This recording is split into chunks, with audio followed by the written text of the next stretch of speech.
Nothing prepares you for the moment when everything you've built means nothing. Life can change in a heartbeat, and for 68-year-old Kenji Sato, that heartbeat stops in the middle of Manhattan's busiest crosswalk. The powerful Japanese CEO lies on the cold asphalt, whispering desperate words in his native tongue, while hundreds of strangers rush past.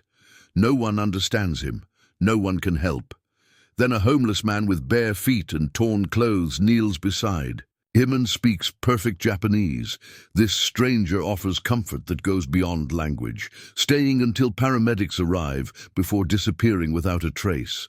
Kenji survives, but he can't forget the man who saved him. His search for this mysterious stranger will uncover a story of loss, redemption, and the unexpected connections that change everything. But what tragedy could transform a man who clearly once lived a very different life? Before we jump back, tell us where you're tuning in from. And if this story touches you, make sure you're subscribed, because tomorrow I've saved something extra special for you. The plastic hospital bracelet felt foreign against Kenji Sato's wrist as he sat in the sterile emergency room, watching nurses move with practiced efficiency through the maze of curtained beds. At 68, he had never worn one before, a small point of pride that now felt meaningless. The bracelet bore his name in bold letters, followed by his date of birth and a series of numbers that reduced him to just another patient in a system he couldn't control. Dr. Martinez pulled up, a chair beside his bed, her expression kind but professional. "Your blood pressure spiked dangerously high, Mr. Sato. We're looking at severe hypertension, likely brought on by stress and overwork. You're lucky that man was there to help." Kenji's fingers traced the edge of the bracelet. Lucky, the word, sat strangely with him. Luck had never been part of his vocabulary, only discipline, planning, and relentless execution. He had built Sato Industries from a small electronics repair shop into a multinational corporation worth $3 billion. Luck was for people who hadn't prepared properly. "The man who helped me," Kenji said carefully, his English precise despite the lingering effects of medication. "Did anyone get his information?" "I'm afraid not. The paramedics said he disappeared before they could speak with him, but he definitely saved your life. Without someone there to keep you calm and responsive, you might not have made it." After the doctor left, Kenji stared at the ceiling tiles and tried to piece together what had happened. The memory came in fragments. The crushing pressure in his chest, the inability to breathe, the terror of being surrounded by people who couldn't understand, his desperate pleas for help. Then that voice speaking Japanese with an accent that suggested years of careful study, offering words of comfort that somehow reached through his panic. His assistant Yuki arrived 2 hours later, her usually composed demeanor cracked with worry. She had worked for him for 15 years, managing his schedule with military precision, anticipating his needs before he voiced them. Today, she looked every bit as shaken as he felt. "The board is concerned," she said quietly, settling into the visitor's chair. "When you missed the merger meeting this morning, Mr. Watanabe called me directly. I told them you were indisposed, but they're asking questions." Kenji nodded slowly. The merger with Anderson Technologies was worth $400 million. Missing that meeting would normally have been unthinkable. "Reschedule for tomorrow." "Sir, the doctors want to keep you for observation. They're recommending at least 48 hours. Tomorrow, Yuki." His tone carried the finality that had closed 1,000 deals, but she didn't flinch. Instead, she studied his face with an expression he'd never seen before. "You look different," she said finally. "I nearly died this morning. I imagine that changes a man's appearance." "No, it's something else." She paused, choosing her words carefully. "You look uncertain." The observation stung because it was accurate. Uncertainty had no place in his world. He had spent 4 decades eliminating variables, controlling outcomes, building a life where surprise was the enemy. His office on the 42nd floor of the Chrysler Building was arranged with mathematical precision, every document in its place, every meeting timed. To the minute, every decision backed by data and analysis. He had learned to live this way after Misaki died. His wife's sudden death from cancer 8 years ago had shattered something fundamental in him, revealing just how little control he actually had over the things that mattered most. Her illness had been swift and merciless, giving them barely 3 months from diagnosis to goodbye. In those final weeks, as he sat beside her hospital bed, she had tried to talk about feelings, about regrets, about the emotional distance that had grown between them over the years of building his empire. "You're a good man, Kenji," she had whispered one evening, her hand barely strong enough to squeeze his. "But you're afraid to let anyone see it, even me." He had dismissed her words then as the rambling of pain medication, but they had echoed in his mind during the long nights after her funeral. Rather than examine what she meant, he had thrown himself deeper into work, expanding the company internationally, acquiring competitors, building wealth that felt increasingly hollow. Now, lying in this hospital bed with a plastic bracelet marking him as vulnerable, those words returned with uncomfortable clarity. A stranger had seen him at his most helpless moment and had offered kindness without expecting anything in return. The man had spoken to him in Japanese, not just the language, but with the subtle inflections that suggested real understanding of the culture behind the words. "Sir?" Yuki's voice brought him back to the present. "I want you to do something for me," he said. "Contact hospital security. Ask them for any surveillance footage from the intersection where I collapsed. I need to see what happened." "Of course. May I ask why?" He looked at the bracelet again. This small plastic reminder of his mortality, "Because I need to thank someone." Over the next 2 days, as doctors ran tests and monitored his recovery, Kenji found himself thinking less about quarterly reports and more about the voice that had cut through his panic. The man had known exactly what to say, how to keep him conscious and calm until help arrived. His Japanese had been fluent, but carried the careful pronunciation of someone who had learned it as an adult. Someone who had invested significant time in understanding not just the words, but the cultural context they carried. Yuki returned with a tablet containing the security footage, grainy black and white images from a traffic camera that had captured the incident. Kenji watched himself collapse in the middle of Broadway, saw the crowd of people who stepped around him, their faces turned away in the universal urban reflex to avoid involvement. Then at the edge of the frame, a figure emerged from the sidewalk. The man was clearly homeless, his clothes torn and layered, his hair unkempt, his feet bare despite the October chill. But something in his posture spoke of education, of a life that had once been different. He moved with purpose toward Kenji's prone form, kneeling beside him without hesitation. The camera angle made it impossible to see his face clearly, but his body language suggested calm competence as he leaned close and began speaking. "Can you enhance this?" Kenji asked, pausing the video on the clearest frame of the strangers. "In profile. I'll have IT work on it," Yuki replied. "Sir, if I may, why is finding this man so important to you?" The question deserved a better answer than he was prepared to give. How could he explain that in 40 years of business dealings, no one had ever offered him help without wanting something in return? How could he describe the profound loneliness of realizing that in his moment of greatest need, only a stranger had cared enough to act? "He saved my life, Yuki. That deserves proper acknowledgement." She nodded, but he could see she sensed there was more to it. There always was with Yuki.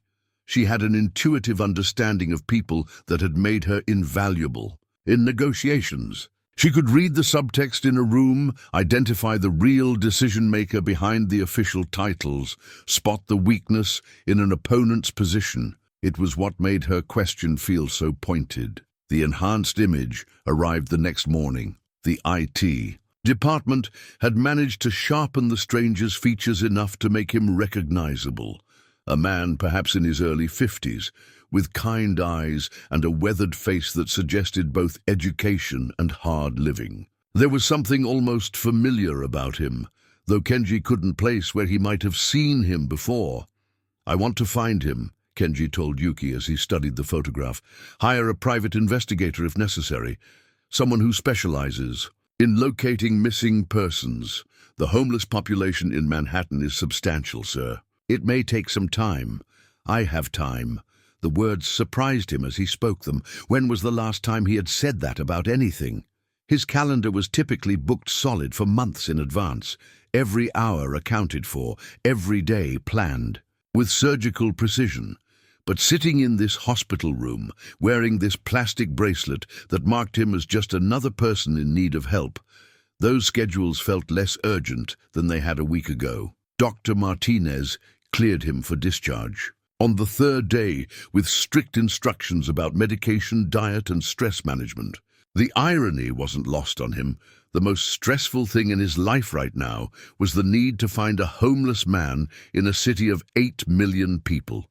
But as he walked out of the hospital and back into the controlled environment of his corporate world, Kenji found himself looking at the faces of strangers differently. Each person he passed might have a story like his mysterious savior's, a life that had taken unexpected turns, dreams that had been derailed, kindness that persisted despite personal struggle. The plastic bracelet was still on his wrist. He could have removed it days ago, but something made him keep it there. A tangible reminder that his carefully constructed world was more fragile than he had ever imagined. And somewhere in this vast city was a man who had reminded him, in perfect Japanese, that even in our darkest moments we are not alone. The Anderson Technologies merger meeting lasted 6 hours, but Kenji's mind kept drifting to the grainy security footage on his tablet. Every time he looked at the enhanced image of his mysterious savior, he noticed new details. The careful way the man had positioned himself to shield Kenji from the crowd, the gentle gesture of his hand as he spoke, the fact that he had stayed until the paramedics arrived before quietly disappearing. "Mr. Sato, your thoughts on the intellectual property clauses?" James Anderson's voice cut through his reverie. Kenji pulled his attention back to the conference room, where 8 executives sat around a mahogany table worth more than most people's annual salaries. The merger documents spread before them represented months of negotiation, due diligence, and legal review. This deal would expand Sato Industries' footprint in the American market by 30%. "The clauses are acceptable," he said, though he hadn't been following the discussion for the past 20 minutes. Watanabe, his vice president, shot him a concerned glance. In 30 years of working together, he had never known Kenji to lose focus during a negotiation. After the meeting ended with handshakes and promises to finalize paperwork by week's end, Watanabe lingered behind. "Are you feeling well, Kenji? You seem distracted today." "I'm fine." The lie came automatically, but Watanabe's expression suggested he wasn't convinced. "The board is concerned about your health. Perhaps you should consider taking some time." "I said I'm fine." The sharpness in his voice ended the conversation, but Watanabe's worried expression stayed with him as he returned to his hotel suite overlooking Central Park. That evening, Kenji found himself doing something he hadn't done in years: walking the streets of Manhattan without a destination. His usual approach to New York was purely functional: airport to hotel to office to restaurant to hotel. The city was a series of air-conditioned spaces connected by black cars with tinted windows. But tonight, he wanted to see the streets as his savior would have seen them. The October air carried the scent of roasting chestnuts from a vendor's cart and the exhaust fumes of evening traffic. People moved past him with the characteristic urgency of New Yorkers, their faces illuminated briefly by the glow of their phones before disappearing back into the anonymous crowd. How many of them, he wondered, had stories like the man who had helped him? His phone buzzed with a text from the private investigator Yuki had hired. Marcus Webb, licensed PI with 20 years' experience locating missing persons. "Will begin. Search tomorrow morning. Need any additional details about subject?" Kenji typed back quickly. Subject spoke fluent Japanese with slight American accent, educated speech patterns. appeared comfortable with medical emergency situations. Estimated age 50-55. The response came within minutes. Understood. Will focus on areas with high homeless population concentration. Manhattan has approximately 4,000 homeless individuals. This may take time. Time. There was that word again. For 4 decades, time had been his most precious resource, measured in billable hours and quarterly reports. Every minute had been allocated, every hour optimized for maximum productivity. But now he found himself with something he'd never had. Before, time he was willing to spend on something that offered no measurable return. The next morning brought frustrating news from the investigator. Initial inquiries at homeless shelters and soup kitchens had yielded nothing. The description of a Caucasian man who spoke Japanese was unusual enough that several social workers remembered conversations about such a person, but none had seen him recently. The homeless population is transient, Webb explained during their phone call. Many people avoid the official shelters and support services. Your subject might be sleeping rough, staying in places that aren't monitored or tracked. Kenji found himself cancelling meetings to accompany Webb on his search. They visited shelters in Manhattan, Brooklyn, and Queens. They spoke with social workers, outreach coordinators, and volunteers who spent their days working with the city's most vulnerable population. Each conversation painted a picture of a parallel world that existed just beneath the surface of the city. Kenji thought he knew. At the Bowery Mission, an older volunteer named Margaret studied the enhanced photograph for a long moment before shaking her head. The face isn't familiar, but the description, a white man who speaks Japanese, that rings a bell. There was someone like that who used to come here maybe a year ago. Quiet gentleman, always polite, always said thank you in both languages. What happened to him? Hard to say. People move around, find other places to sleep, sometimes leave the city entirely. The streets aren't kind to folks who aren't streetwise, if you understand my meaning. Someone with an education, someone who hasn't been homeless long, they struggle more than others. That evening, as Kenji sat in his hotel suite reviewing the day's futile search, he found himself thinking about Margaret's words. The homeless man who had helped him, had moved with confidence in a crisis situation, had known exactly how to keep someone conscious and calm during a medical emergency. Those weren't skills you learned on the street. They suggested professional training, perhaps medical or academic background. He called Webb with a new theory: focus on areas near universities and hospitals. Our subject may have connections to academic or medical communities. Interesting angle. There are several universities in Manhattan, plus the major medical centers. I'll expand the search. But as the days passed without results, Kenji's business associates grew more concerned about his behavior. The Anderson merger paperwork sat on his desk, requiring only his signature to finalize the deal, but he kept postponing the meeting. His calendar, once packed with back-to-back appointments, now contained large blocks marked simply as research. Watanabe finally confronted him directly. The board is scheduling an emergency meeting. There's talk of a medical leave of absence, possibly permanent succession planning. Over a few missed meetings? Over a complete change in your behavior pattern. You've been in New York for 2 weeks. The longest you've ever stayed anywhere without returning to Tokyo is 5 days.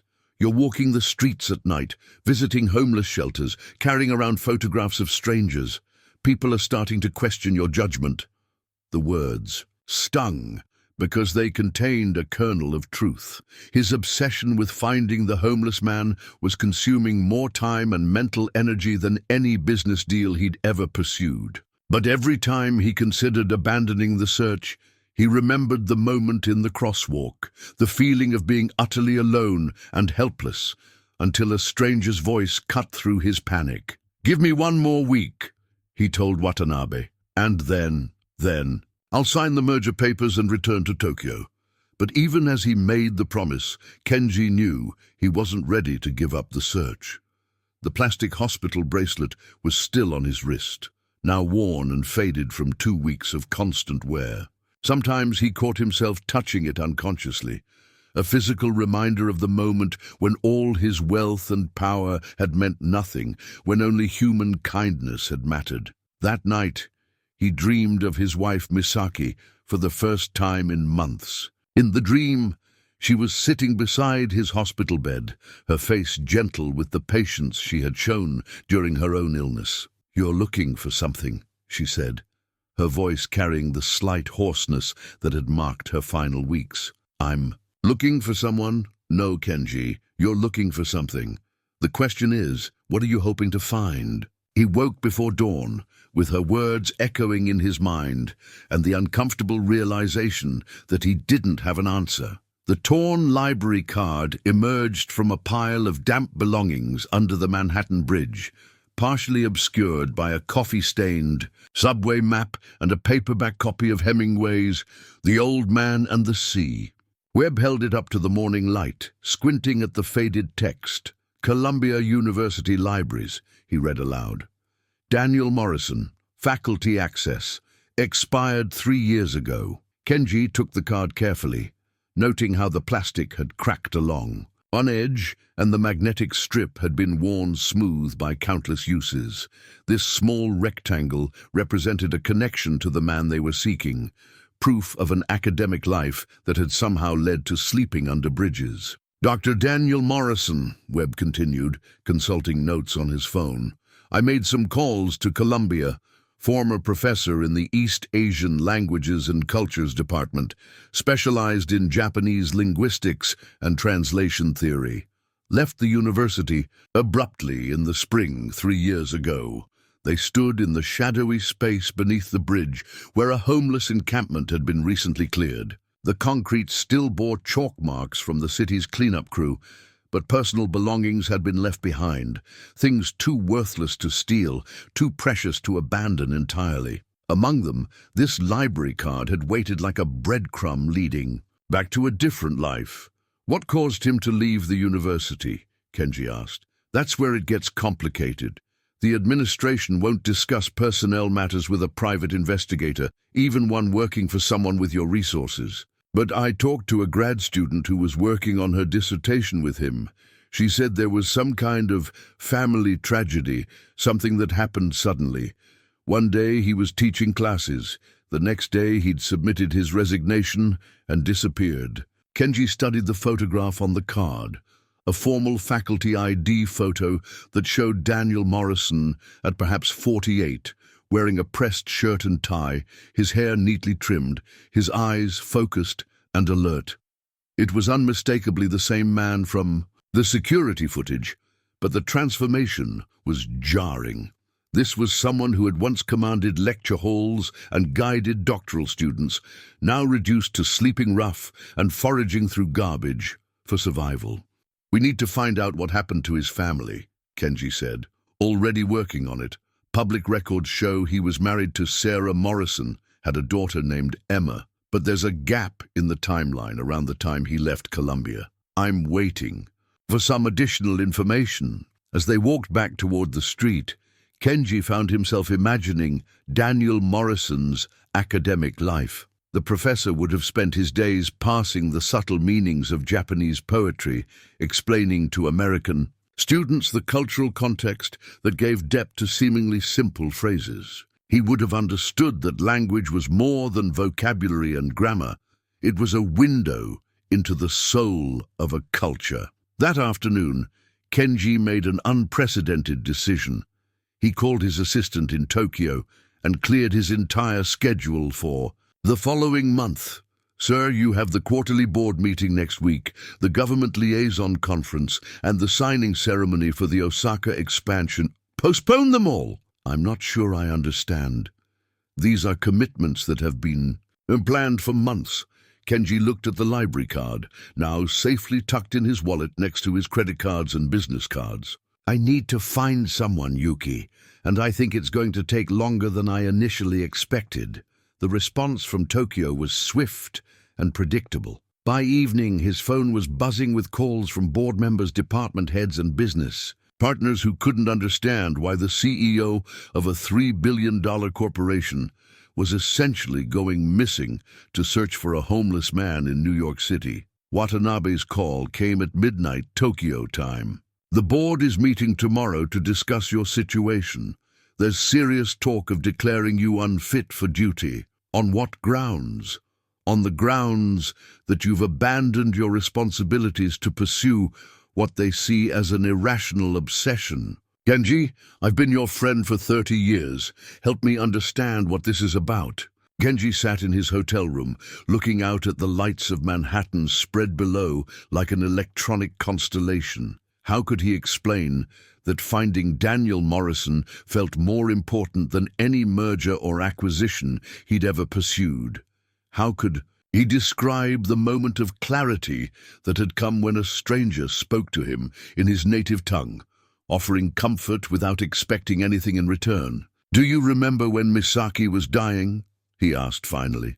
Of course, in those final weeks, she tried to talk to me about feelings, about the distance between us. I dismissed it as the rambling of pain medication, but she was trying to tell me something important about how I'd built my life. What does this have to do with I built everything around control, Watanabe, my schedule, my relationships, my emotional reactions, everything designed to eliminate uncertainty. But when I was lying on that street, none of it mattered. The sea. Only thing that helped was human kindness from someone who had nothing to gain from helping me. The line was quiet for a long moment.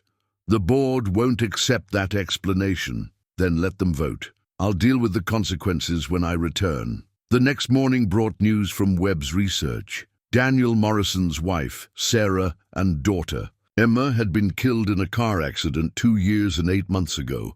The police report showed Daniel had been driving, blood alcohol level well above the legal limit. He had survived with minor injuries while his family died at the scene. The timeline fits, Webb explained, as they sat in a coffee shop near Columbia's campus. The accident happened in March. Professor Morrison submitted his resignation 6 weeks later. The university granted him indefinite leave, but he never returned. His apartment was vacated 4 months after the accident. After that, the paper trail goes cold. Kenji stared at the police report, trying to imagine the weight of guilt that would drive a respected academic to abandon his career and live on the streets. The mathematical precision of the report, time of impact, blood alcohol levels, distance of skid marks, reduced an unimaginable tragedy to a series of measurements and legal codes. Where would he go? Kenji asked. Someone with his background, dealing with that level of trauma, could be anywhere. Trauma affects people differently. Some seek treatment, some self-medicate, some just disappear entirely. The fact that he's surviving on the streets suggests he's chosen isolation over help. As they left the coffee shop, Kenji found himself looking at the university buildings with new understanding. Somewhere in those halls, Daniel Morrison had once taught students about the beauty and complexity of Japanese language and culture. He had been a bridge between two worlds, helping American students understand the subtle meanings embedded in ancient poetry and modern conversation. Now he was a different kind of bridge, a connection between worlds of privilege and poverty, academic success and personal devastation. His knowledge of Japanese hadn't disappeared with his career. If anything, it had become more meaningful in the context of genuine human need. The Columbia University faculty ID badge lay cracked and water-damaged in a plastic evidence bag, its magnetic strip long since useless. Webb had found it in a storage locker that had been abandoned when the rental payments stopped, the last remaining connection to Professor Daniel Morrison's former life. The locker was rented 6 months after the accident, Webb explained, as they examined the contents in a sterile administrative office. Looks like he kept some personal items here before going completely off-grid. Rent ran out last year. Contents were scheduled for disposal, but bureaucracy being what it is, they've been sitting in a warehouse in Queens. Besides the faculty badge, the box contained remnants of an academic career. A leather briefcase worn smooth by years of use, lecture notes written in precise handwriting, published papers with Daniel's name in the byline, and several copies of his book, Bridging Cultures, The Art of Japanese-English Translation. The book's dedication read, "For Sarah and Emma, who taught me that love needs no translation." Kenji held the book carefully, running his fingers over the author photograph on the back cover. It showed a younger Daniel Morrison, perhaps 45, with kind eyes and the confident smile of someone who loved his work. The biographical note described him as a leading expert in Japanese linguistics who has spent 15 years building bridges between Eastern and Western academic communities. "There's more," Webb said, pulling out a manila folder thick with newspaper clippings, local coverage of the accident, obituaries for his wife and daughter, and some follow-up articles about drunk driving legislation that used their case as an example. The obituaries painted a picture of lives cut tragically short. Sarah Morrison had been a pediatric nurse at Presbyterian Hospital, known for her gentle manner with frightened children and her volunteer work with families of seriously ill patients. Emma, just 14, had been an honor student and accomplished violinist who dreamed of studying music therapy in college. She wanted to help people heal through music, one of her teachers was quoted as saying. Emma had a gift for reaching children who wouldn't respond to traditional therapy methods. The weight of Daniel's guilt became almost tangible as Kenji read these accounts. Here was a man who had dedicated his professional life to building understanding between cultures, who had written about the importance of careful communication, who understood better than most the power of words to heal or harm. And in one moment of catastrophic judgment, he had destroyed the two people who meant everything to him. "We're getting closer," Webb said as they packed the items back into the storage box. "I've got contacts checking with outreach programs specifically, focused on highly educated homeless individuals. There are a few organizations that work with people who've experienced significant life trauma, professionals who've lost everything due to addiction, mental health crises, or major life events." That evening, Kenji sat in his hotel room with Daniel's book, reading chapters on the subtleties of Japanese honorific language and the challenges of translating poetry that relied heavily on cultural context for its meaning. The prose was elegant and accessible, written by someone who genuinely loved his subject matter and wanted to share that passion with others. One passage particularly caught his attention. The Japanese concept of mono no aware, often translated as the pathos of things, or a bittersweet awareness of the impermanence of all things, has no direct equivalent in English. It describes a gentle sadness that comes from recognizing that everything beautiful is transitory. This awareness, rather than causing despair, can deepen our appreciation for fleeting moments of beauty and connection. Kenji read the passage 3 times, thinking about the man who had written these words and the journey that had led him from academic contemplation to living on the streets. Daniel had experienced mono no aware in its most brutal form, not a gentle philosophical awareness of impermanence, but the violent severing of everything that made life meaningful. His phone rang, interrupting his thoughts. The caller ID showed, "Yuki's number from Tokyo. Sir, I need to update you on the situation here. The board meeting concluded an hour ago. They've voted to implement emergency succession protocols. Meaning Watanabe has been appointed interim CEO pending your return and a medical evaluation. Your accounts and decision-making authority have been frozen until further notice." The news should have sent him into crisis mode. 40 years of building his empire, now potentially slipping away because of what others saw as an irrational obsession. But instead, he felt an unexpected sense of relief. The burden of constant decision-making, the weight of responsibilities that never ended, the pressure to always be strong and certain, suddenly it was gone. "Sir, are you there?" "I'm here, Yuki. Thank you for the update. What would you like me to tell the board?" Kenji looked at the book in his lap, at the photograph of a man who had once had everything and had lost it all in a single moment of poor judgment. "Tell them I'll return when I've finished what I came here to do.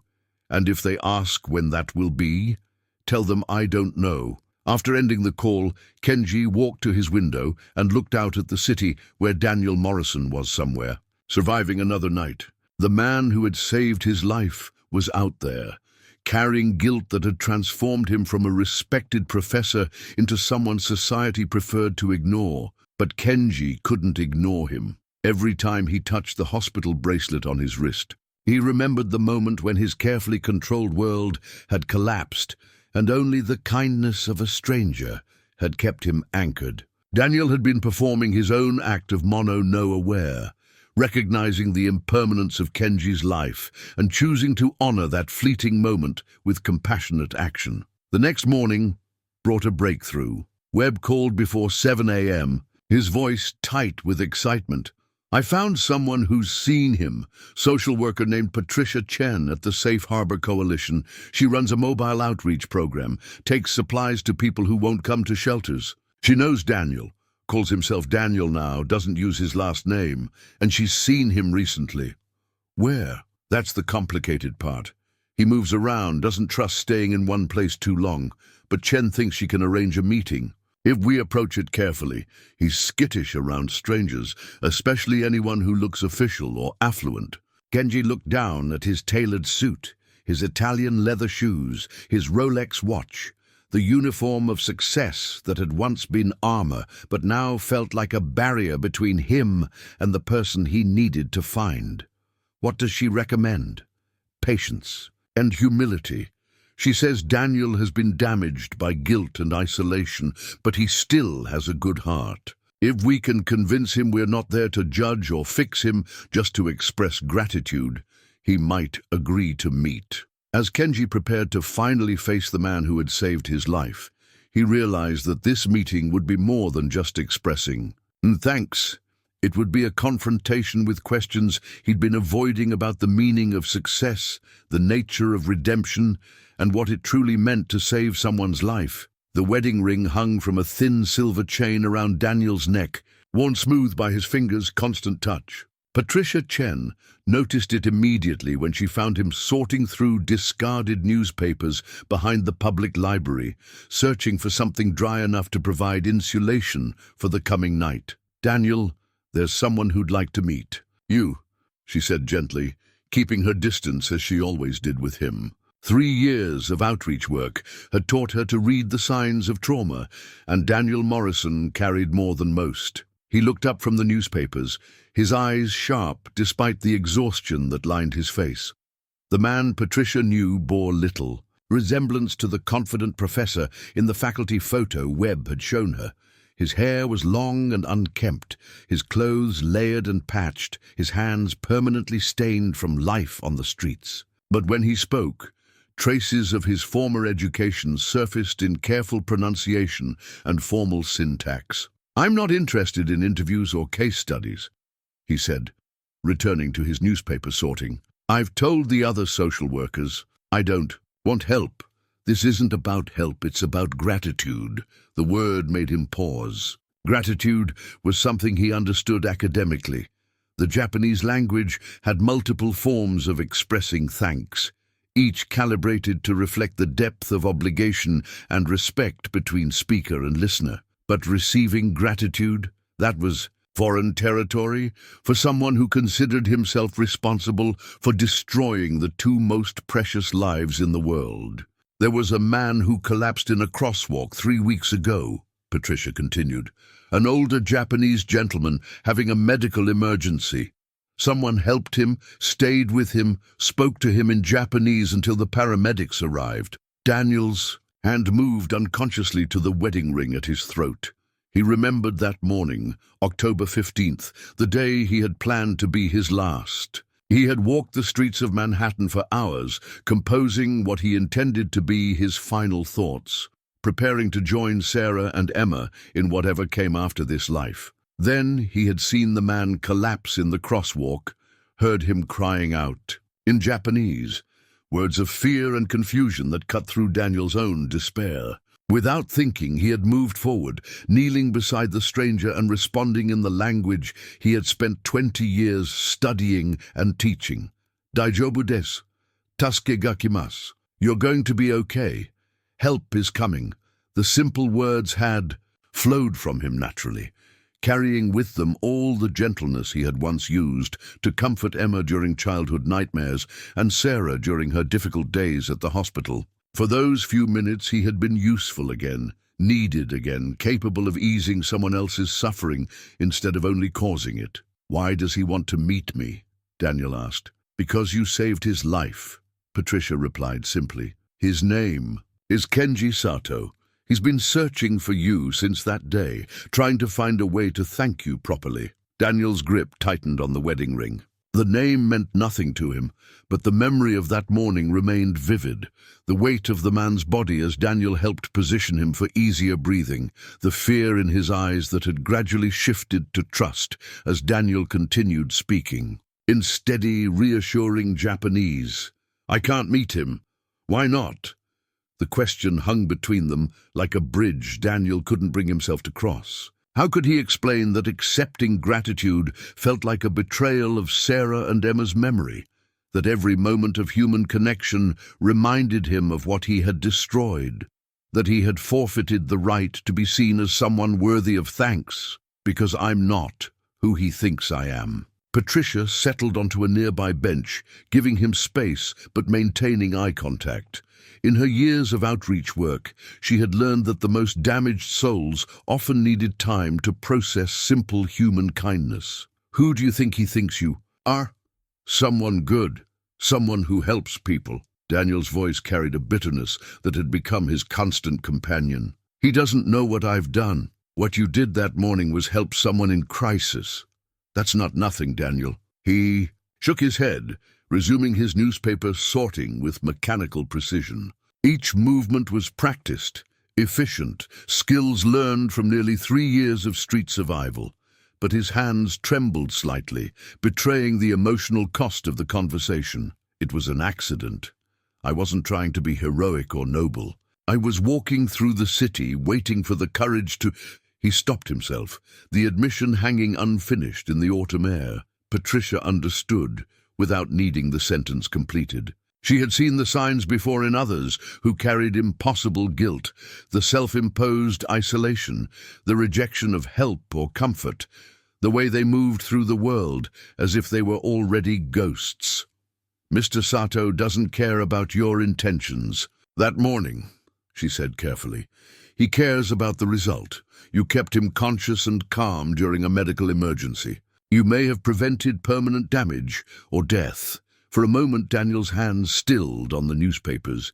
In his academic life, he had studied the concept of Bushido, the way of the warrior, and how it emphasized duty and honor above personal feelings. But he had also learned about Giri, the complex web of obligations and debts that connected people in Japanese society. By helping Kenji Sato, had he inadvertently created an obligation he was now dishonoring by refusing to acknowledge? "I don't deserve his thanks."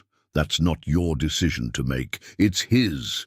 The observation struck him with unexpected force.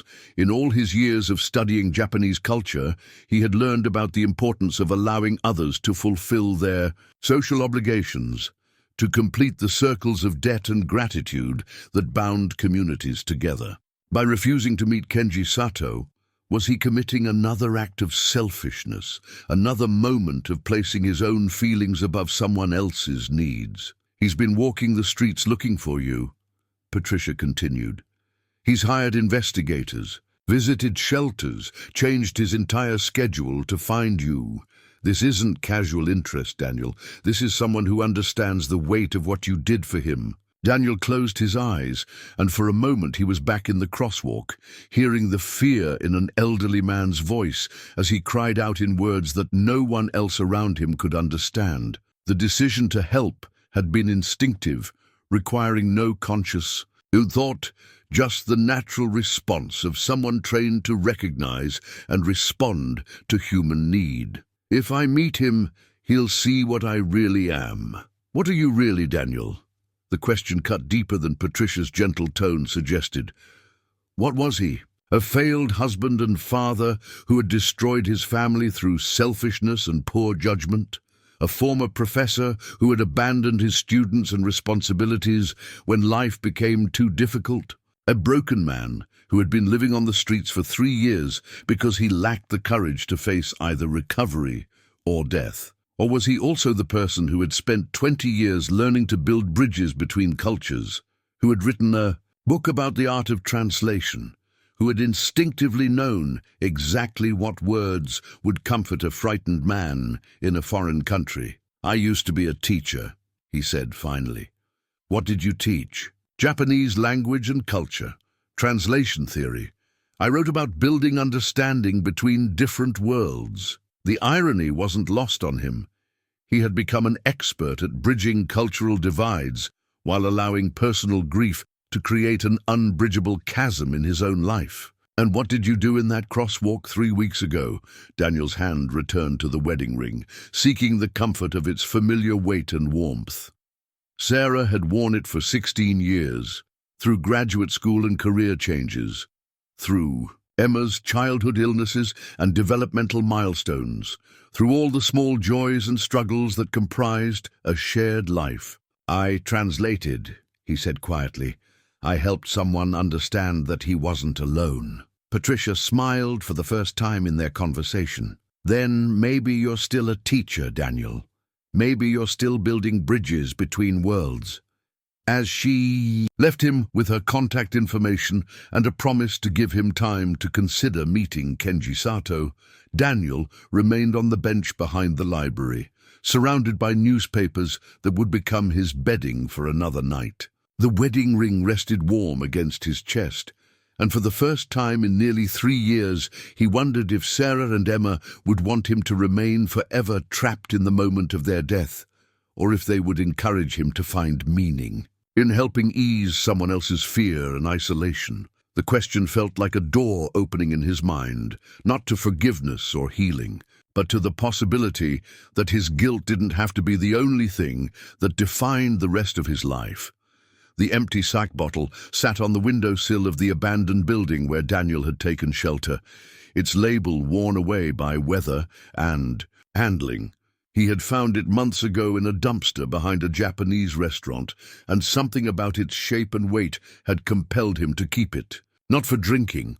He hadn't touched alcohol since the night that destroyed his family, but as a talisman of sorts, a connection to the culture he had spent his career studying. Tonight, as rain tapped against the cracked glass and traffic sounds filtered up from the street below, Daniel turned the bottle in his hands and thought about Kenji Sato's search for him. Patricia Chen had visited twice more in the past week, each time gently asking if he had reconsidered meeting the man whose life he had saved. He's still looking, she had told him during her last visit. His private investigator says Mr. Sato has essentially put his entire business life on hold.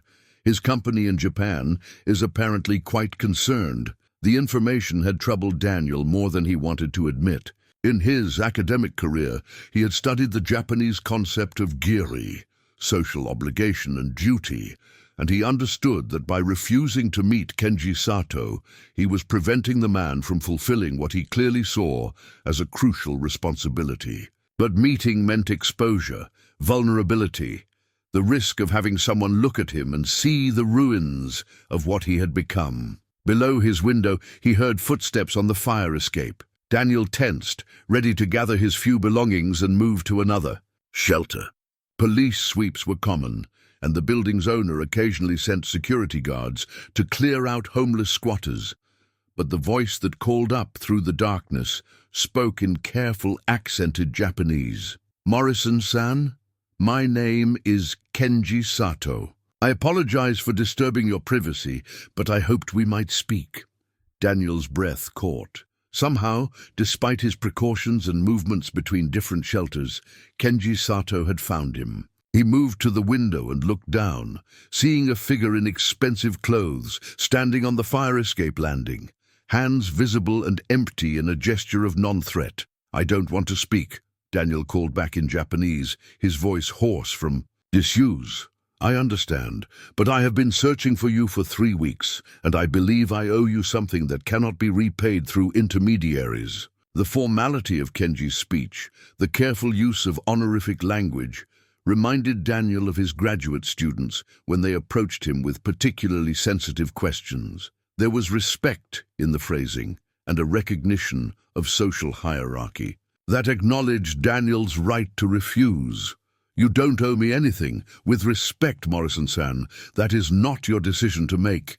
In helping me, you created an obligation that I must fulfill if I am to live with honor. Daniel closed his eyes, recognizing the cultural framework behind Kenji's words. In Japanese society, accepting help created a debt that had to be acknowledged and repaid, even if the original giver no longer wanted recognition. By refusing to meet Kenji, Daniel was trapping him in an incomplete circle of obligation. 5 minutes, Daniel said finally. Then you leave. He made his way carefully down the building's internal stairway, avoiding the sections where the floorboards had rotted through, and emerged onto the fire escape where Kenji waited. In person, the older man looked smaller than he had in the security footage, but his posture carried the dignity Daniel remembered from that morning in the crosswalk. They stood facing each other on the narrow metal platform, two men separated by culture and circumstance,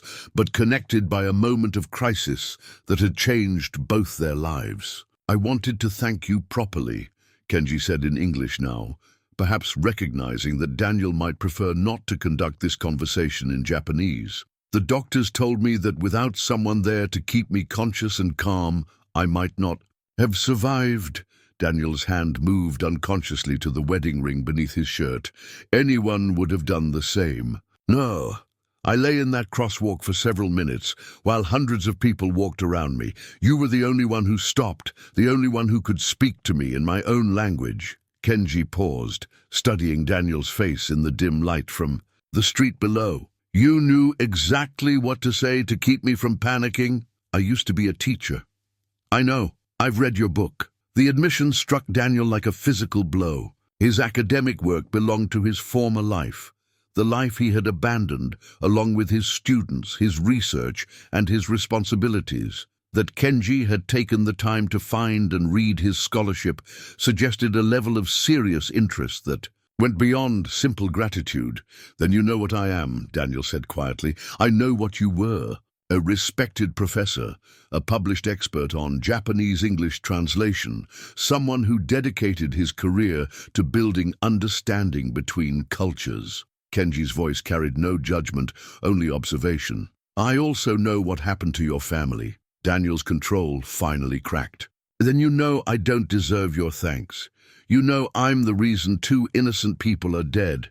I know you made a terrible mistake that cost you everything you loved. I also know that 3 weeks ago you saved my life without knowing who I was or expecting anything in return. The rain had intensified, creating a curtain of sound around their conversation. Daniel gripped the fire escape railing, feeling the metal slick beneath his palms, fighting the urge to flee back into the building where he could hide from this exposure. I was going to kill myself that morning, he said suddenly, the words emerging without conscious decision. I had walked the streets all night, trying to find the courage to end it. When I saw you collapse, helping you was supposed to be my last act before...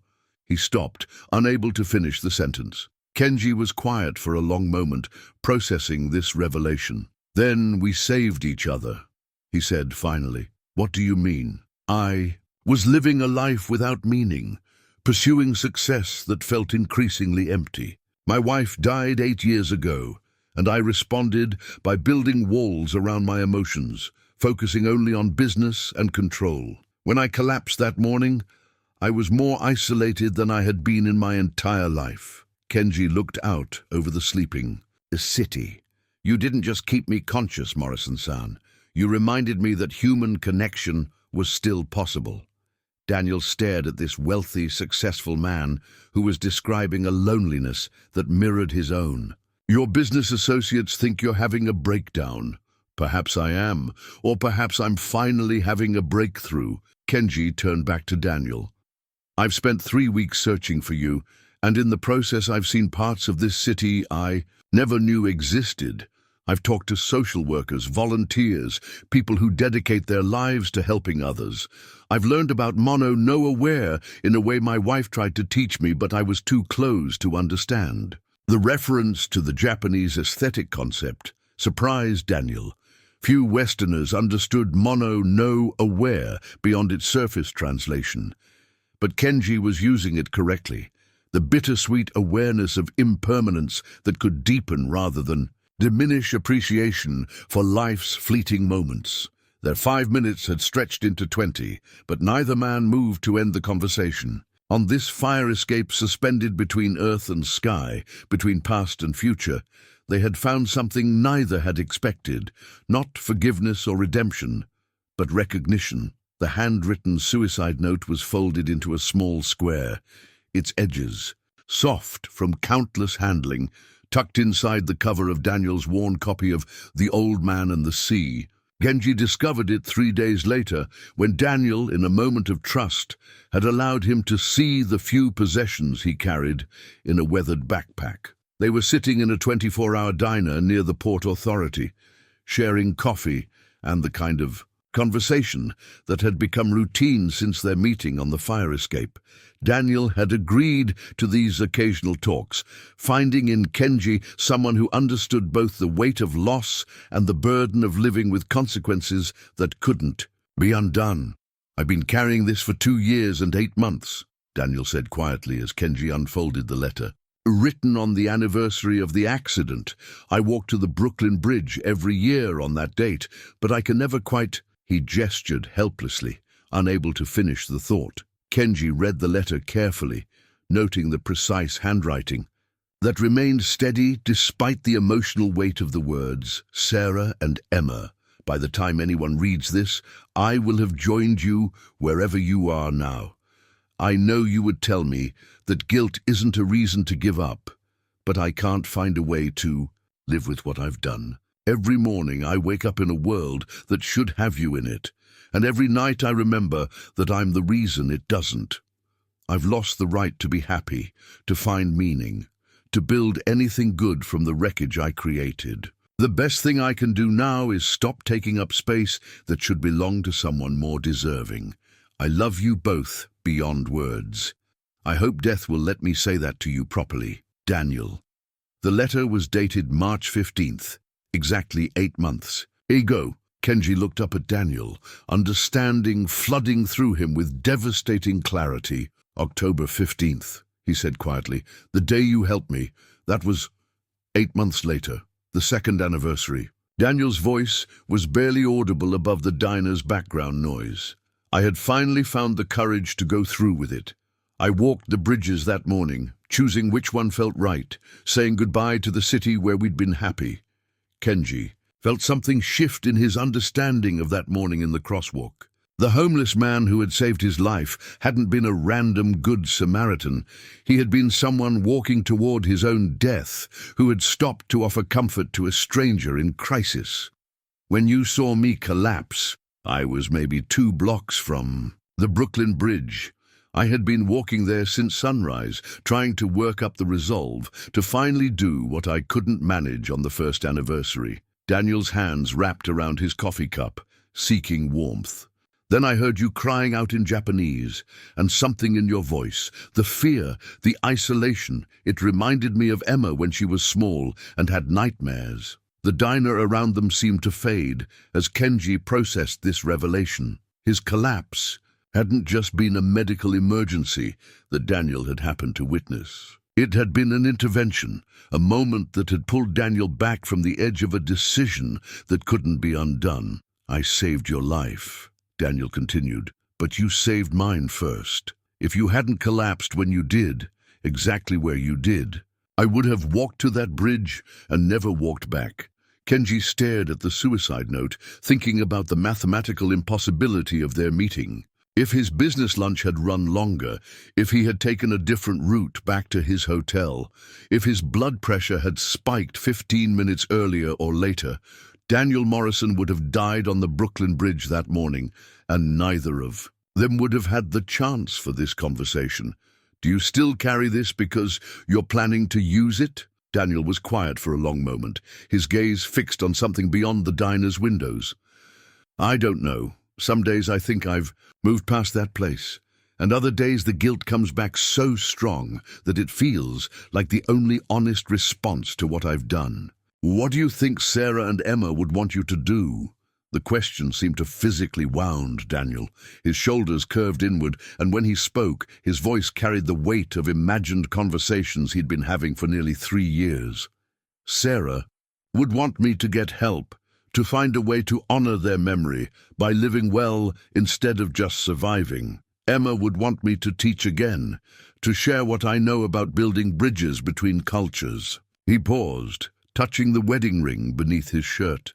But wanting something and deserving it are different things. Kenji thought about his own relationship with guilt and self-punishment. After Misaki's death, he had built an empire of emotional control, surrounding himself with the armor of business success while avoiding any real human connection.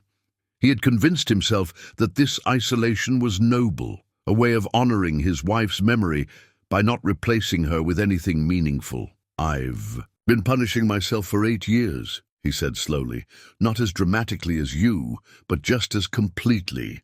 My wife died of cancer, and I spent her final weeks focused on business calls and quarterly reports because I couldn't bear to face what was happening. That's different. You didn't cause her illness. No, but I caused her loneliness. She died, feeling abandoned by the person who should have been there for her most. Kenji's voice carried its own weight of regret. I told myself that building the company was how I honored her memory, but really I was just avoiding the guilt of knowing I had failed her when she needed me most. They sat in silence, 2 men who had spent years crafting elaborate punishments for themselves, slowly recognizing the ways their self-imposed isolation had become its own kind of death. What changed for you? Daniel asked eventually. You did. Kenji's answer was immediate and certain. When you spoke to me in Japanese that morning, you cut through 40 years of emotional walls with a few words of simple kindness. You reminded me that human connection was still possible, even for someone who thought he'd forfeited the right to it. I wasn't trying to be wise or therapeutic, I just responded to someone who needed help. That's exactly why it mattered so much. Kenji leaned forward, speaking with the intensity that had once driven his business negotiations. You weren't thinking about your own guilt or worthiness.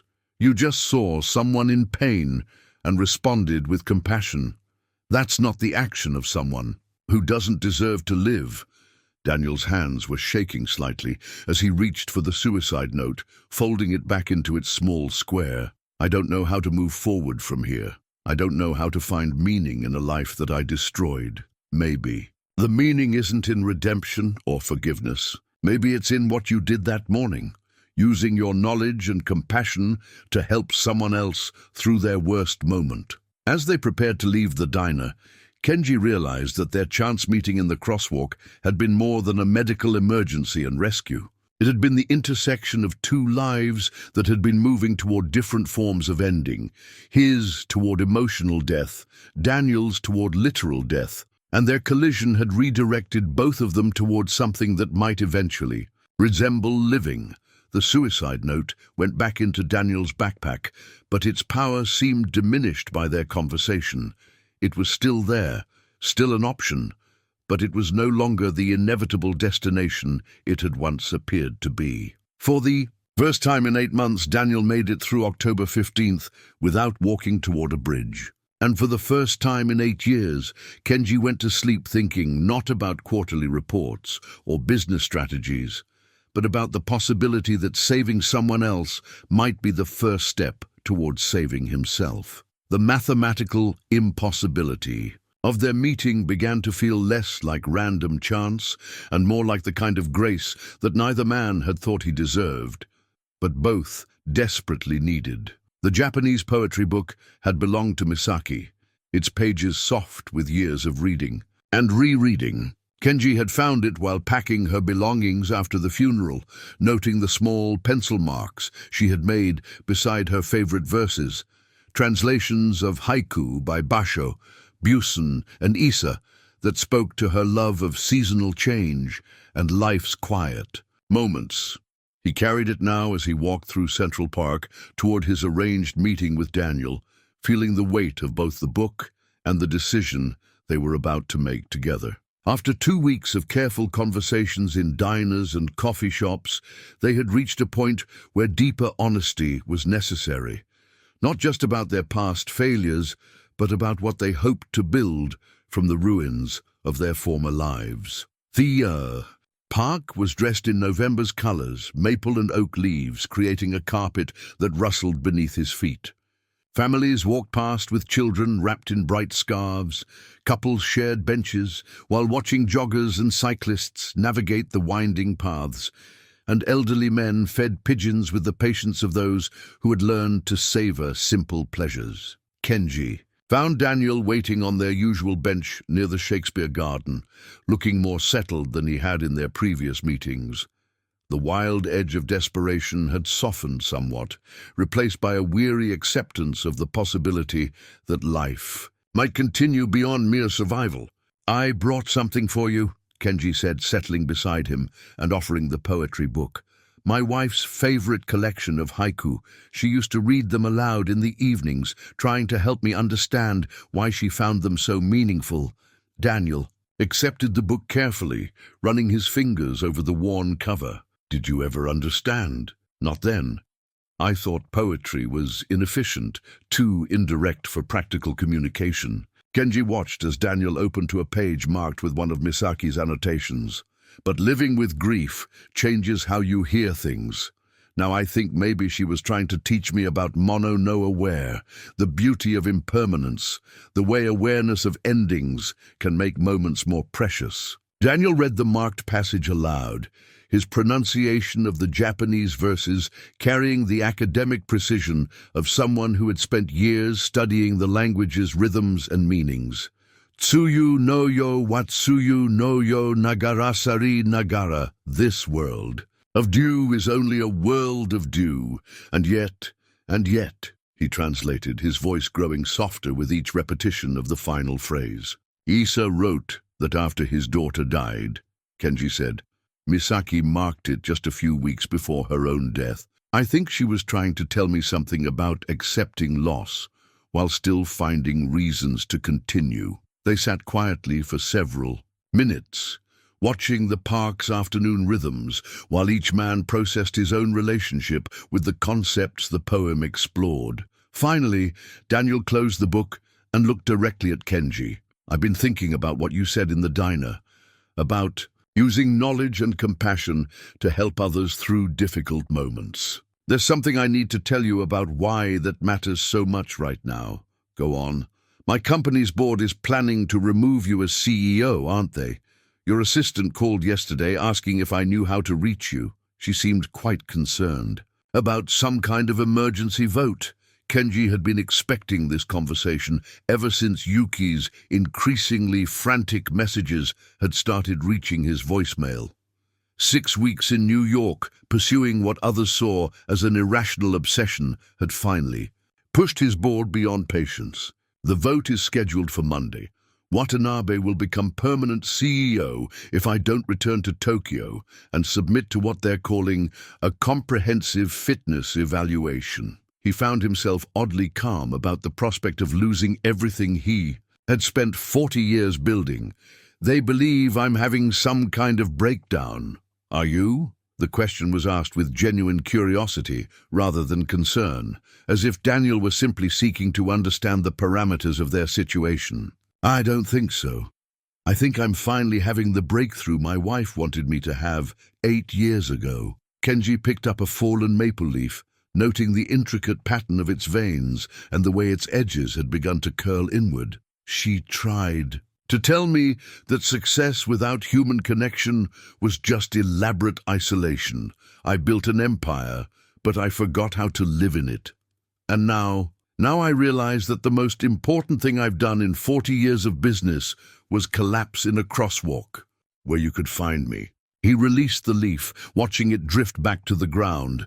Everything else, the mergers, the acquisitions, the quarterly growth, it all feels like preparation for that moment. Daniel was quiet for a long time, his hands folded over the poetry, book in his lap. When he finally spoke, his voice carried a determination that Kenji hadn't heard before. "I want to go back to teaching." The statement hung between them, like a bridge neither had expected to see. After nearly 3 years of living on the streets, rejecting all offers of help and connection, Daniel was contemplating a return to the life he had abandoned. "What changed your mind?" "Our conversations. These past 2 weeks, explaining Japanese cultural concepts to you, helping you understand the deeper meanings in your wife's poetry. It's the first time since the accident that I felt useful for something other than survival." Daniel opened the book again, finding another of Misaki's marked passages. "I can't undo what I did to Sarah and Emma, but maybe I can honor their memory by using what they helped me learn about building connections between people." "It won't be easy. You'll need credentials, references, a stable living situation." "I know, and I'll need help with all of that." Daniel looked at Kenji directly. "I'm asking if you'd be willing to help me rebuild my life, the same way I helped you stay conscious in that crosswalk." The request was so simple, so practical, and so fundamentally generous that it took Kenji a moment to grasp its full implications. Daniel wasn't asking for charity or pity. He was proposing a partnership, an exchange of resources and support that would benefit both of them. "What would you need?" "Housing while I get back on my feet. References from someone with credibility and resources, maybe help navigating the bureaucracy of rebuilding an academic career after a 3-year gap." Daniel paused. "And someone to remind me that I have something valuable to offer on the days when the guilt tries to convince me otherwise." "And what could you offer me?" "Help understanding what your wife was trying to teach you about finding meaning in something other than business success. Translation services for your Japanese operations. I imagine having a CEO who can actually communicate directly with partners and employees might be valuable." Daniel smiled slightly. "And maybe help convincing your board that you're not having a breakdown, just a very overdue awakening." As the afternoon light began to fade, painting the park in the golden hues that Japanese poets had celebrated for centuries, Kenji felt something shift in his understanding of what success might look like. Not the accumulation of wealth or the exercise of corporate power, but the ability to see clearly enough to help someone else find their way forward.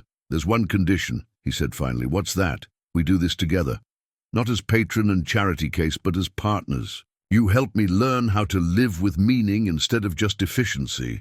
And I'll help you rebuild a career where you can teach others about building bridges between cultures." Daniel extended his hand, and for the first time since their meeting, on the fire escape, the gesture carried hope instead of mere politeness. "Partners," he agreed.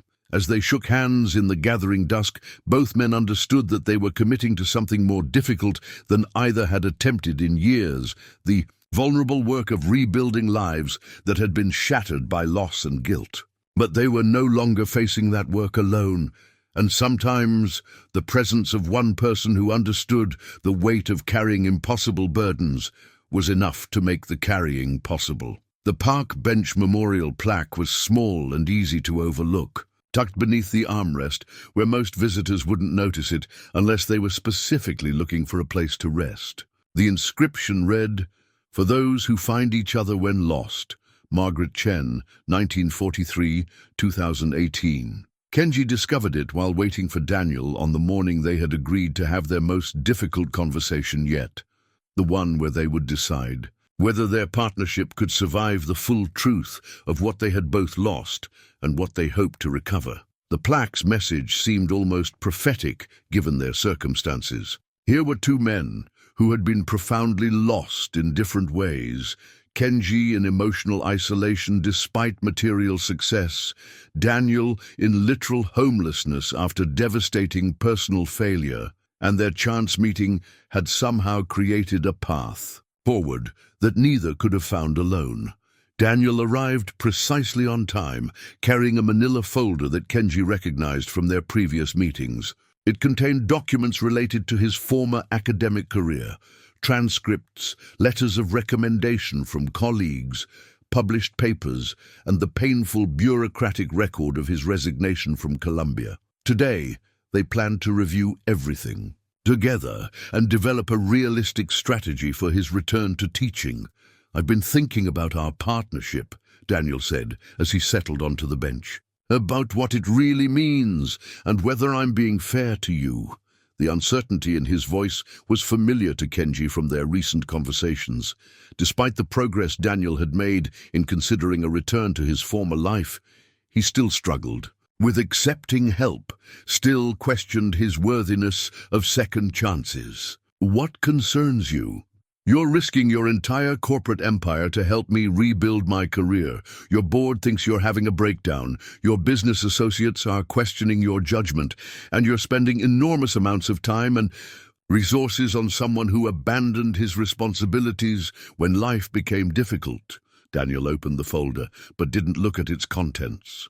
"I keep wondering if you're doing this out of genuine partnership or out of some misplaced sense of obligation, because I helped you in the crosswalk." Kenji had been expecting this conversation.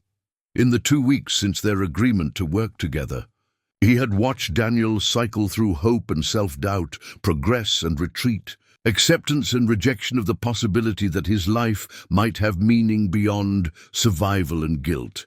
"Do you remember what you said to me that morning when I was lying on the pavement? I told you that you were going to be okay, that help was incoming." "Before that, when you first knelt down beside me, what were the first words you said?" Daniel was quiet for a moment, his memory reaching back to those crucial minutes that had changed both their lives. "I said, 'You're not alone. I can help you.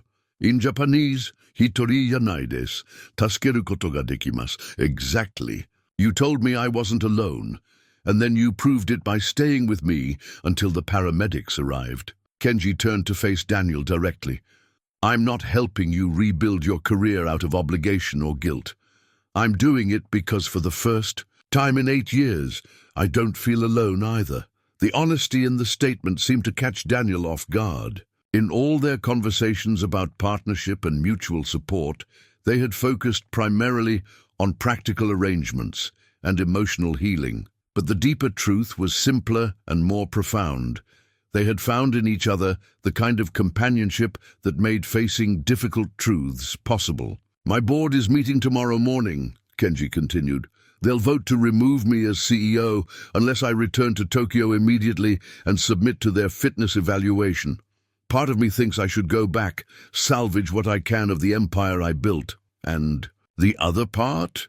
The other part remembers what my wife tried to tell me before she died, that success without human connection is just elaborate loneliness." Kenji looked at the memorial plaque, thinking about Margaret Chen and whoever had loved her enough to ensure she would be remembered in this quiet corner of the park. "I could return to Tokyo, convince the board I'm competent, and spend the rest of my life managing quarterly reports and merger negotiations, or I could stay here and help you rebuild your career while figuring out what mine should look like when it's built around something more meaningful than profit margins." Daniel closed his eyes, and Kenji could see him wrestling with the implications of what was being offered. Not just help with practical matters like housing and references, but genuine partnership with someone who understood the weight of starting over after fundamental loss. "If you lose your company, you lose everything you've worked for. If I go back to my company without learning what you have to teach me about finding meaning in helping others, I'll lose everything that actually matters." Kenji reached into his jacket pocket and pulled out his phone, showing Daniel the screen filled with missed calls and urgent messages. 40 years of building wealth, and when I nearly died in that crosswalk, none of it could save me. Only human kindness could do that. Daniel opened the manila folder and stared at the documents that represented his former life. Recommendation letters describing him as brilliant, dedicated, and irreplaceable, published papers that had advanced understanding in his field, teaching evaluations where students praised his ability to make complex cultural concepts accessible and meaningful. I used to believe that education was about transferring knowledge, he said slowly, that my job was to fill students' minds with information about Japanese grammar, cultural context, and translation theory. But sitting here with you these past weeks, I've realized that the most important thing I can teach is how to build bridges between people who think they have nothing in common. Is that what we've been doing? Yes.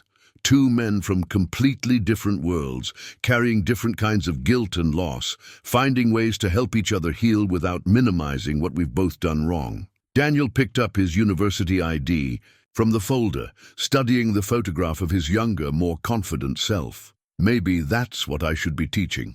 Not just language and culture, but how to find connection across the divides that trauma creates. Kenji watched as Daniel carefully returned each document to the folder, but this time his movements carried purpose rather than reluctance. The morning sun had risen higher, casting longer shadows across the park paths where joggers and dog walkers were beginning their daily routines. Life continued around them with its ordinary rhythms, but both men understood that they were sitting at a crossroads that would determine the direction of their remaining years. "I'm scared," Daniel admitted suddenly. "Scared that I'll disappoint. You scared that I don't have anything valuable left to offer after 3 years of barely surviving. Scared that accepting your help means admitting I can't handle life on my own. And I'm scared that if I stay here, instead of returning to Tokyo, I'll lose the only identity I've ever known how to maintain." Kenji's voice carried the vulnerability of someone finally acknowledging fears he'd spent decades avoiding. "Being a CEO gave me purpose and structure. Without it, I don't know who I am or what I'm supposed to do with the rest of my life." They sat in silence for several minutes, two men acknowledging the magnitude of the choice before them. Around the memorial plaque, small flowers had been planted, simple daisies and marigolds that someone tended with obvious care. The inscription honoring Margaret Chen seemed to watch over them, a reminder that some connections transcend the boundaries of life and death. "So what do we do?" Kenji asked finally. "We take the risk," Daniel said, his voice carrying a certainty that had been absent from their previous conversations. "You stay here and help me rebuild my academic career. I help you figure out how to run a company that values human connection as much as profit, and we both learn whether two broken people can create something meaningful together." As they shook hands beside the memorial plaque for Margaret Chen, both men understood that they were choosing the more difficult path, the one that offered no guarantees except the promise that they wouldn't have to walk it alone. The handkerchief was made of white cotton, monogrammed with Kenji's initials in dark blue thread, a small luxury from his former life that he had carried out of habit rather than necessity. He offered it to Daniel without thinking, responding to the tears that had begun streaming down the other man's face as the full weight of their conversation settled between them. "I killed them," Daniel said quietly, accepting the handkerchief, but not using it yet. "I got drunk after a faculty dinner, decided I could drive home safely, and I killed the two people who meant everything to me. How do I deserve a second chance when they don't get one?" The question hung in the November air like a bridge too fragile to cross, yet too necessary to ignore. Kenji had been waiting for this moment, the complete honesty that would determine whether their partnership was built on solid ground or wishful thinking. "You don't deserve a second chance," Kenji said gently. "Neither do I. I let my wife die feeling abandoned and alone because I was too afraid of losing control to give her the emotional support she needed. We both failed the people who loved us most." Daniel finally pressed the handkerchief to his eyes, his shoulders shaking with grief that had been held in check for nearly 3 years. "Then why are we doing this?" he asked. "Why are we pretending that we can build something meaningful from the ruins of what we destroyed?" "Because Sarah and Emma are gone, and my wife Misaki is gone, and we're still here. We can spend the rest of our lives punishing ourselves for surviving when they didn't, or we can find ways to honor their memory by becoming the people they hoped we could be. The words were as much for Kenji as they were for Daniel. In the weeks since their first meeting, he had been forced to confront the reality that his 8 years of emotional isolation hadn't honored Misaki's memory. It had betrayed her final wishes for him to learn how to connect with others instead of hiding behind corporate success. Sarah used to say that mistakes weren't failures unless we refused to learn from them, Daniel said, his voice muffled by the handkerchief. She was talking about Emma's struggles with violin practice, but I think she meant it more broadly. That the real tragedy isn't making mistakes, it's deciding that mistakes make us unworthy of trying to do better. What would she want you to do now? She'd want me to teach again, to use what I learned about language and culture to help other people build understanding across differences. Daniel lowered the handkerchief, his eyes red, but clearer than Kenji had seen them. Emma would want me to remember that music and language are both ways of reaching people who feel isolated or misunderstood. And what would they think about you living on the streets, refusing help, planning to end your life on the anniversary of their death? The question was harsh but necessary. Daniel needed to confront not just his guilt about the accident, but his guilt about the 3 years of self-punishment that had followed. They'd be heartbroken, he admitted. Sarah always said that love wasn't about perfection. It was about commitment to growth and healing, even when growth felt impossible.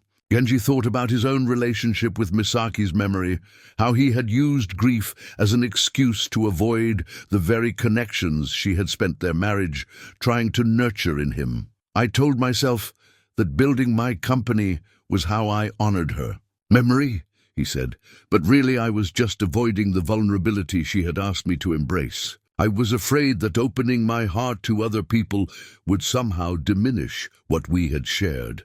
And now I realize that learning to care about your success, your healing, your return to teaching, that's not a betrayal of my love for Misaki. It's finally accepting what she tried to teach me about the difference between loving someone and holding on to them so tightly that love becomes possession. They sat quietly for several minutes, both men processing the implications of this new understanding.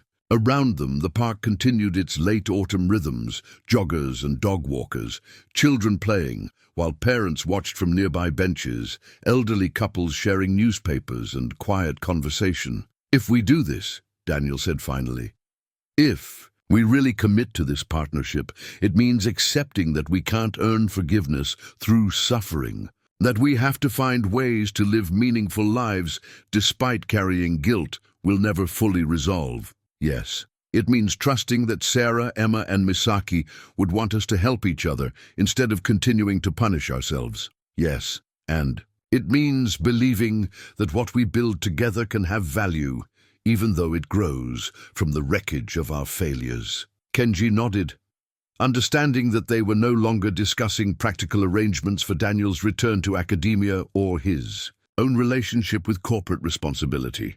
They were making a fundamental choice about whether healing was possible for people who had caused irreparable harm. I can't promise you that the guilt will ever go away completely, Kenji said, but I can promise you that you won't have to carry it alone anymore. Daniel folded the handkerchief carefully, as if it were a document formalizing their agreement. Then let's do this. Let's see if two broken people can help each other learn how to live with meaning instead of just surviving with regret.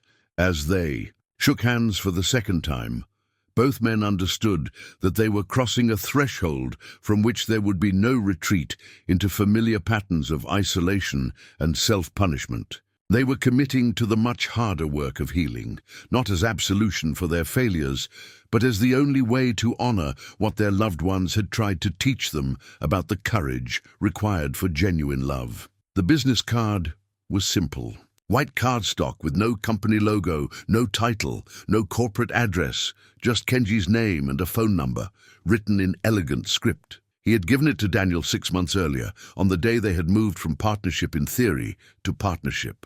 In practice, when Daniel had accepted his offer of temporary housing while rebuilding his academic credentials, now, as they sat in the same park where they had first agreed to work together, Daniel returned the card with a smile that carried both gratitude and the quiet confidence of someone who had rediscovered his purpose. "I won't need this anymore," he said. "Not because I don't want to stay in contact, but because I have your real number memorized now. The one you actually answer instead of the one that goes through 3 assistants." Kenji accepted the card back, noting how the edges had been worn smooth by Daniel's handling during the difficult months of rebuilding his life. The card represented more than contact information. It had been a tangible reminder that help was available during moments when Daniel's guilt threatened to overwhelm his progress toward recovery. "How does it feel?" Kenji asked. "Going back to Colombia after 3 years? Terrifying and wonderful in equal measure." Daniel's voice carried the excitement of someone who had rediscovered work that felt like calling rather than just employment. "The department has changed. There are new graduate students I don't know, and my research is years behind where it should be.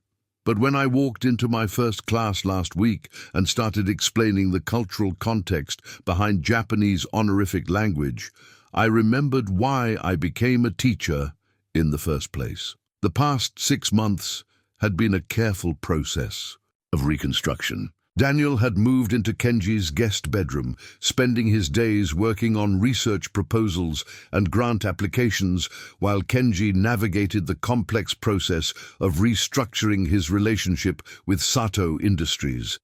The company's board had ultimately agreed to let him remain as CEO, but only after he had demonstrated that his extended absence had resulted in insights that would benefit the corporation's long-term strategy. "The consulting contract with your company has made all the difference," Daniel continued. "Having direct access to native business contexts for my translation research, it's given me a competitive advantage that other academics don't have." Kenji smiled, remembering the board meeting where he had proposed hiring Daniel as a cultural consultant for Sato Industries' American operations. The arrangement benefited both men. Daniel gained the professional credibility and income stability necessary for his return to academia, while Kenji finally had access to someone who could help him navigate the subtle cultural nuances that had always been barriers to effective communication with his Japanese partners and employees, and the support group growing. "We have 12 regular members now, all people who've lost family members to drunk driving accidents. 3 of them are perpetrators like me, the others are survivors dealing with grief and anger." Daniel's expression grew more serious. "It's hard work sitting with that much pain every week, but it's also the most honest conversations I've had in years." The grief support group had been Daniel's idea, born from his recognition that neither he nor the families affected by drunk driving accidents should have to process their trauma in isolation. Kenji had helped him find meeting space and connect with social workers who specialized in addiction recovery. But the emotional work of facing other people whose lives had been shattered by similar tragedies was something Daniel had to do alone. "What about you?" Daniel asked. "Any regrets about restructuring the company?" Kenji considered the question carefully. 6 months ago, he had been the CEO of a $3 billion corporation focused exclusively on profit maximization and market expansion.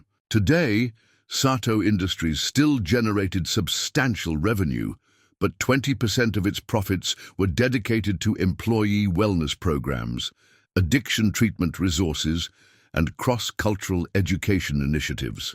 "The board thinks I've lost my edge," he said. "Quarterly growth is down slightly, and some investors are concerned about the resources we're dedicating to what they see as social programs rather than business development. But employee retention is up 30%. Customer satisfaction has improved significantly, and our partnerships in both Japan and America are stronger than they've ever been." Kenji paused, watching a family of tourists take photographs near the Shakespeare Garden. "More importantly, I go to sleep every night knowing that the work I did that day had meaning beyond generating wealth. They sat quietly for several minutes, both men processing how dramatically their lives had changed since that morning in October, when a medical emergency had brought them together. The park around them was dressed in late spring colors now, cherry blossoms and early roses, fresh. Green leaves on trees that had been bare during their first difficult conversations. "I have something for you," Daniel said, reaching into his jacket pocket and withdrawing a small wrapped package. An early birthday gift. Kenji unwrapped the package carefully, revealing a leather-bound journal with his name embossed on the cover in both English and Japanese characters. The craftsmanship was elegant but simple, designed for daily use rather than display.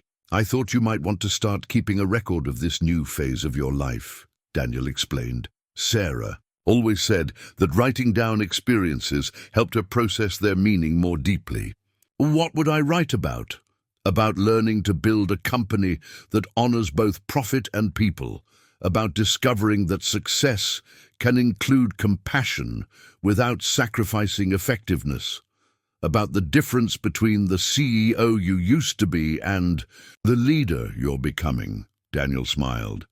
"And maybe about two men who found each other at exactly the moment when they both needed to be reminded that healing is possible, even after causing irreparable harm."